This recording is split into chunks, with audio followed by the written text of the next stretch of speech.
सकाफती रंगों से सजी 5 दरियाओं की धरती। ब्रिज टीवी लाया पंजाब कल्चरल डे 14 मार्च 2022 के हवाले से लाइव नशरियात। पंजाब कल्चर डे का रंगारंग इफ्तिताह 10 बजे सुबह जनाबाद के मेन गेट पर होगा। सूबाई वजीर कल्चर ख्याल अहमद कास्तर मेहमान खुसूसी होंगे। कमिश्नर, डिप्टी कमिश्नर और दीगर अफसरान रवायती पंजाबी ड्रेस में शिरकत करेंगे और बाग जना में पंजाबी कल्चर को उजागर करने वाले स्टॉल्स और मुख्तलिफ परफॉर्मेंसेज का मुआयना करेंगे। देखे पंजाब कल्चरल डे की रंगारंग ब्रिज टीवी के साथ सुबह 10 बजे से शाम 5 बजे तक सिर्फ और सिर्फ ब्रिज टीवी पर।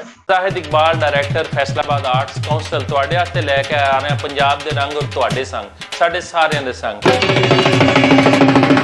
पंजाब कल्चर डे मनाया जा रहा है 14 मार्च ਨੂੰ सोमवार होगी। ਤੁਹਾਡੇ ਵਾਸਤੇ बड़ा जबरदस्त मेला सजाया सारे फैसलाबाद ਦੇ ਵਾਸੀਓ ਟੋਬਾ ਟੇਕ ਸਿੰਘ ਚੰਗ ਚਨਿਓਟ 10 ਵਜੇ ਤੁਸੀਂ ਪਹੁੰਚਣਾ ਮੈਂ ਕੰਪਨੀ ਬਾਗ ਦੇ ਵਿੱਚ फैसलाबाद जिथे मैं तुहाडे वास्ते कोड़ा डांस भी रखा है, झूमर भी रखा है, तुहाडी माईए का इंतजाम भी किया है तो तुसीं सारे उत्थे आओ। उत्थे तुहाडे वास्ते फुल्लां दी नुमाइश भी है, असीं तुहाडे वास्ते उत्थे कल्चर शो भी सजाया हुआ है, खाने दे भी स्टॉल ने ते स्टूडेंटां दी, नौजवानां दी, बुजुर्गां दी, बुढ़ियां दी, बंदियां दी बहुत वड्डी तादाद उत्थे आ रही है जिहड़ी कि मेले च मेरा साथ देणगे।